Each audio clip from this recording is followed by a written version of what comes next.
প্রত্যাখ্যাত তোমার দুয়ার থেকে ফিরে আসি, বন্ধ করি নিজের দুয়ার। আমারও বাড়ির পাশে নদী আছে, হাওয়া দেয় সকাল বিকাল। ডেকে বলি, এবেলা থামাও খেলা, অন্য চিন্তা আছে। শব্দময়ী, তাহলে বিদায়। আমার আরেক বন্ধু পদার্থবিজ্ঞানী, তাকে বলি, বিভাজন করে দেখো আমার শরীর আছে, বেসুমার অণু আছে শরীরে আমার, নাও। আমার শরীর থেকে এক একটি অণু তুলে নিয়ে এক একটি তেজস্ক্রিয় বিস্ফোরকে আমাকে সাজাও, দেব আমার শরীর শুদ্ধ ছুঁড়ে দেব দুয়ারে তোমার।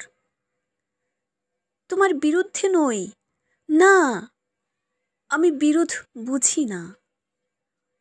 সর্বাংশে মানুষ, শুধু এই ত্রুটি সারতে পারি না।